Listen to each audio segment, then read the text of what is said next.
मग हळूहळू तिने ठरवलं की आता आपण काहीतरी सोक्षमोक्ष लावायचा. त्यामुळे ह्या माणसाच्या नकळत तिने त्या कपाट ज्याच्यात तिच्या साड्या होत्या ह्या सगळ्या गोष्टी बघायच्या ठरवल्या आणि त्याच्यामध्ये तिला दिसला शकीरे खलिलीचा पासपोर्ट.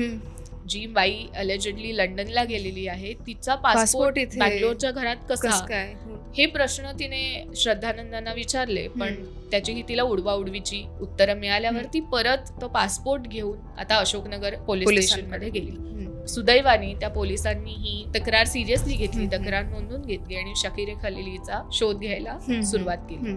हे सगळा तपास साधारण 1-2 वर्ष चालला आणि काहीही पुरावे काही कुठच्याही गोष्टीचा सुगावाही या पोलिसांना लागला नाही. पोलिसांमधला एक माणूस मात्र त्यांनी गिव्हअप नाही करायचं असं ठरवलं आणि तो म्हणाला की इतकी श्रीमंत माणसं आहेत किंवा हा एकटा आहे, एवढा पैसे त्याच्याकडे तो मिरवतोय, तर त्यांनी जरी काहीही काम केलं असेल तरी तो काम ते एकटा नाही करणार. त्यांच्याकडे असलेल्या नोकर माणसांना बरोबर घेऊन तो ह्या गोष्टी करेल आणि म्हणून त्याच्या एका नोकरावर पाळत ठेवण्याचं काम या पोलिसांनी केलं. मग हळूहळू त्याच्याशी मैत्री करून त्याला थोडेसे कधी वर पैसे देणं असं करून त्यांनी त्यांचं नातं हळूहळू एकत्र एस्टॅब्लिश केलं. असं एकदा ते एका बार मध्ये बसून या नोकराला तो दारू पाजतो आणि मग तो नोकर जेव्हा रिलॅक्स होतो तो कथा सांगायला लागतो की कसं आमच्या साहेबांनी एक दिवस आमच्याकडनं एक अँटिक कॉफिन मागवून घेतला, कसं एकदा आमच्याकडनं त्यांनी खड्डा खणून घेतला आणि कसा अचानक खड्डा तो बुजवूनही टाकला आम्हाला न कळता, आणि कसं आता त्यांच्या एवढ्या पार्टीज